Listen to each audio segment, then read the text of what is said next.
Hello दोस्तों, स्वागत है आपके अपने YouTube चैनल पेशियस जोन में। मैं सुमित कुमार आपका हार्दिक स्वागत करता हूं। दोस्तों, जैसा कि प्रीवियस क्लास में देखे थे, सूर्य के टॉपिक को पढ़े थे और सूर्य के टॉपिक के अंतर्गत के सूर्य के आंतरिक संरचना को पढ़े थे।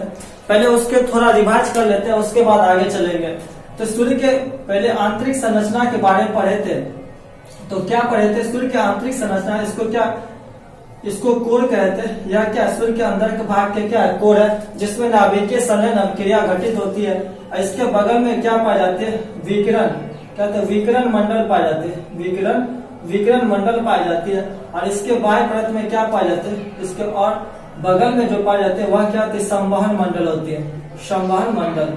और इसमें क्या होता है? सूर्य का प्रकाश यहीं से निकलता है और संवहन मंडल में सूर्य के प्रकाश जो कोशिका के रूप में पाई जाती है।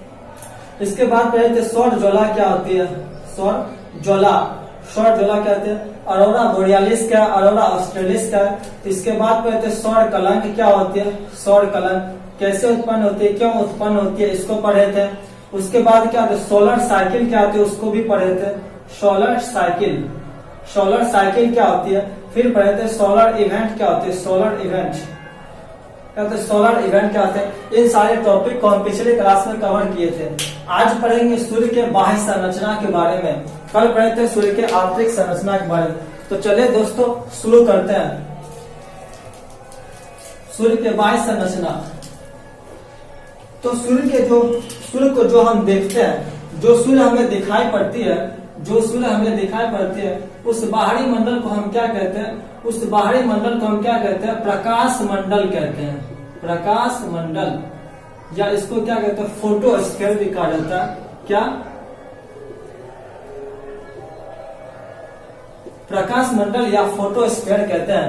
और इस प्रकाश मंडल के बाहर जो परत पाई जाती है, उस परत को हम क्या कहते हैं? तो उस परत को हम क्या कहते हैं? वर्णमंडल कहते हैं। वर्णमंडल, या इसको क्रोमोस्फीयर कहते हैं। क्रोमोस्फीयर क्या कहते हैं? क्रोमोस्फीयर या वर्णमंडल कहते हैं। और इसके बाद जो परत पाई जाती है, इसको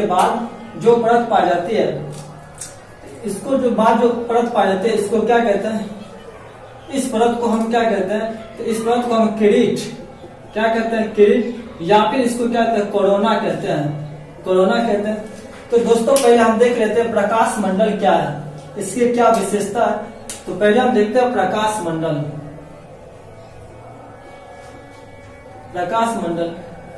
तो प्रकाश सूर्य के बाहरी भाग को जो हमें दिखाई पड़ता है, उसको क्या कहते हैं? प्रकाश मंडल कहते हैं।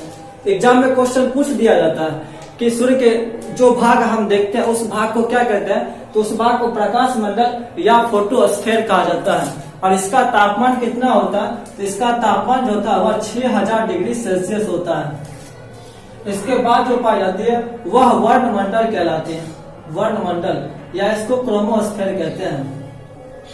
इसका जो तापमान होता है वह 32000 डिग्री सेल्सियस होता है, इसका वर्णमंडल का। इसके बाद जो परत पाई जाती है वह क्या कहलाते हैं? किरीट, या फिर इसको क्या कहते हैं? कोरोना कहते हैं। क्या कहते हैं? कोरोना। तो सूर्य के बाहरी लपटों को क्या बोलते हैं? यह जो सूर्य के बाहरी लपट है, इस लपट को हम क्या कहते हैं? किरीट या कोरोना कहते हैं।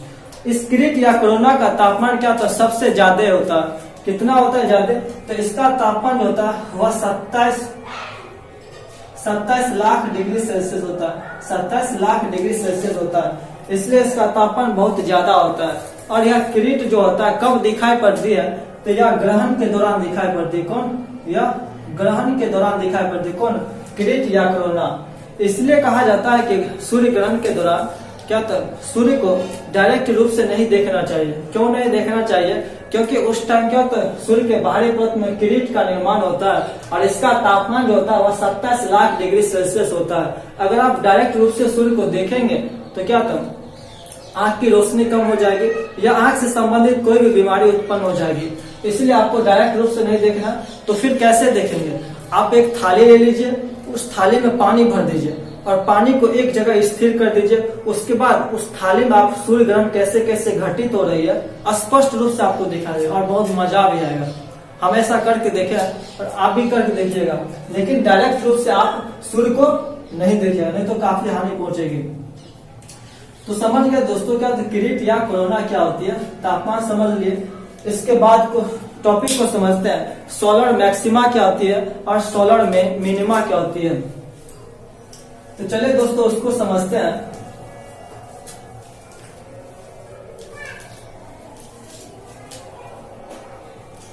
एक टॉपिक है सोलर मैक्सिमा। एक क्या होते हैं सोलर, क्या होते हैं सोलर मैक्सिमा क्या होती है, सोलर मैक्सिमा।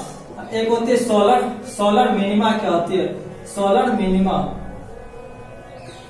तो सोलर मैक्सिमा और सोलर मिनिमा को समझते हैं।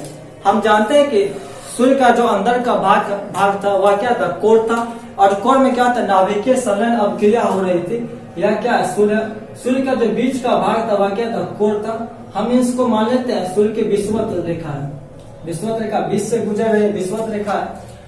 जब इस सूर्य के केंद्र में कोर है और यहीं पर नाभिकीय संलयन अभिक्रिया होती है, जब इस क्या था, इसके अंदर क्या था, बहुत सारी एनर्जी बन जाती है जरूरत से ज्यादा, यह क्या था, विस्फोट हो जाती है, जिसके कारण से सबसे ज्यादा तापमान जो था इस विषुवत रेखा पर उत्पन्न होता है। सबसे ज्यादा जो एनर्जी प्राप्त होता है इस विषुवत रेखा पर होता है। तो सबसे ज्यादा एनर्जी जहाँ पर बनता है विषुवत रेखा पर, उसी को हम क्या कहते हैं, सोलर मैक्सिमा कहते हैं।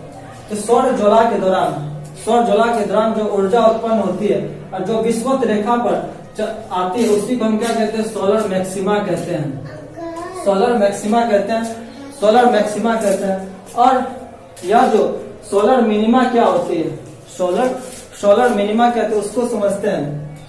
हम देखे थे यह जो यहाँ पर 0 डिग्री लाइन है, यहाँ पर क्या अत्यधिक सौर ज्वाला उत्पन्न होती थी, और 0 से 40 डिग्री के बीच जो थी, यहाँ पर क्या थे 40 डिग्री के बीच, यहाँ पर क्या होते कम तापमान उत्पन्न हो रही थी, क्या थे कम तापमान उत्पन्न हो रही थी। तो यह जो 40 डिग्री के बाद जो ज्वाला उत्पन्न होती है वह ना के बराबर उत्पन्न होती है। तो सूर्य का सौर ज्वाला जो होती है वह 40 डिग्री के बाद जो उत्पन्न होती है वह ना के बराबर दिखाई पड़ती है, वहां पर कम ही ज्वाला उत्पन्न होती है। तो उसको हम क्या कहते हैं, सोलर मिनिमा कहते हैं। तो दोस्तों आप समझ गए होंगे सोलर मैक्सिमा क्या होती है और सोलर मिनिमा क्या होती है। और इसी से एक पॉइंट और रिलेटेड है, वह कौन है, चुंबकीय झंझावत। क्या है चुंबकीय झंझावत क्या होती है।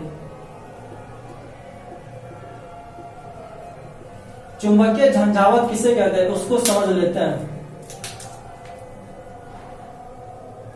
चुंबकीय झंझावत क्या होते हैं, या जो कोर जो है, कोर से क्या होती है, नाभिकीय संलयन अभिक्रिया और क्या अत्यधिक क्या तो ऊर्जा निकलती है। जब यह ऊर्जा और सबसे ज्यादा विषुवत रेखा पर आती है और जो विस्फोट होगी, ज्वाला जो विस्फोट होगी वह विषुवत रेखा पाएगी, तो सबसे ज्यादा जो चुंबकीय क्षेत्र उत्पन्न होता है वह विषुवत रेखा पर उत्पन्न होता है, और धीरे धीरे यह क्या ध्रुवों की ओर चली जाती है, धीरे धीरे जो है वह ध्रुवों की ओर क्या फैल जाती है। इसी घटना को हम क्या कहते हैं, चुंबकीय झंझावत कहते हैं। तो आशा करता हूँ कि दोस्तों आप समझ गए होंगे चुंबकीय झंझावत किसे कहते हैं। अब इसके बाद एक समझते हैं कि सूर्य के अंदर कौन कौन से पदार्थ पाए जाते हैं। चलिए दोस्तों उसको समझते हैं। और सूर्य के अंदर जो सबसे ज्यादा कौन कौन पदार्थ पाए जाते हैं, तो सूर्य के अंदर पाए जाने वाले पदार्थ कौन कौन से होते हैं उसको देख लेते हैं। तो सूर्य के अंदर जो सबसे ज्यादा पाई जाती है वह हाइड्रोजन पाई जाती है। कितने हाइड्रोजन जो होती है वह लगभग 75% पाई जाती है। उसके बाद जो है हीलियम पाई जाती है 24% लगभग।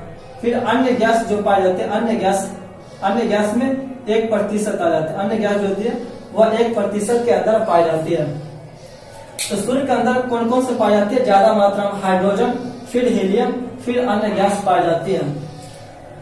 अब समझते हैं, कभी कभी एग्जाम में क्वेश्चन पूछ दिया जाता है सूर्य को रिलेट करके और पृथ्वी को रिलेट करके, वहां से क्वेश्चन पूछ दिया जाता है। वहां से 2-3 पॉइंट बनता है, उसको कवर कर लेते हैं। और यहाँ से एक पॉइंट याद रखिएगा, सूर्य में जो ऊर्जा उत्पन्न होती है वह 1 सेकंड में कितनी उत्पन्न होती है, 10⁻26 जूल। तो सूर्य से 1 सेकंड में कितनी ऊर्जा उत्पन्न होती है? तो 1 सेकंड में 10⁻26 जूल ऊर्जा उत्पन्न होती है। अब सूर्य और क्या होता है, पृथ्वी को कंपैरिजन करके क्वेश्चन पूछ दिया जाता है। मान लेते हैं यह है क्या, सूर्य, यह क्या सन है, और इसको मान लेते हैं हम पृथ्वी है। यह मान लिया क्या, एक सन है और यह एक क्या, पृथ्वी है। तो यहाँ से पृथ्वी का सन का जो आकार है वह पृथ्वी के आकार से 109 गुना बड़ा है। कितना? 109 गुना। ग्रेटर देन है मतलब क्या, सूर्य बड़ा है कितने आकार में? तो सूर्य का आकार जो है वह पृथ्वी के आकार से 109 गुना बड़ा है। तो जब आकार बड़ा होगा तो जाहिर सी बात है उसका द्रव्यमान भी बड़ा होगा। तो द्रव्यमान कितना बड़ा है? 3,32,000। यानी कि सन का द्रव्यमान जो है वह पृथ्वी के द्रव्यमान से 3,32,000 ज्यादा है। और जो द्रव्यमान बड़ा होगा किसी वस्तु का, द्रव्यमान जिसका अत्यधिक होगा, उसका गुरुत्वाकर्षण बल भी क्या अधिक होगा। जाहिर सी बात है गुरुत्वाकर्षण बल भी क्या होगा, अधिक होगा। तो कितना है ज्यादा? तो उससे 28 गुना ज्यादा है। यानी कि सूर्य का गुरुत्वाकर्षण बल जो है वह पृथ्वी के गुरुत्वाकर्षण बल से 28 गुना ज्यादा है। और जो द्रव्यमान ज्यादा होगा तो उसका क्या, घनत्व भी ज्यादा होगा। तो घनत्व कितना ज्यादा है? तो 20 गुना, 28 गुना ज्यादा है और इसका 20 गुना ज्यादा है। तो दोस्तों आप समझ गए होंगे, यहाँ से क्वेश्चन पूछ दिया जाता है कभी कभी कंपैरिजन करके। तो दोस्तों आशा करता हूँ ये सब पॉइंट आप समझ गए होंगे। तो दोस्तों आज का क्लास यही खत्म करते हैं, और यह ब्रह्मांड का लास्ट टॉपिक है और क्या लास्ट क्लास है। थैंक यू दोस्तों, आज का क्लास खत्म करते हैं।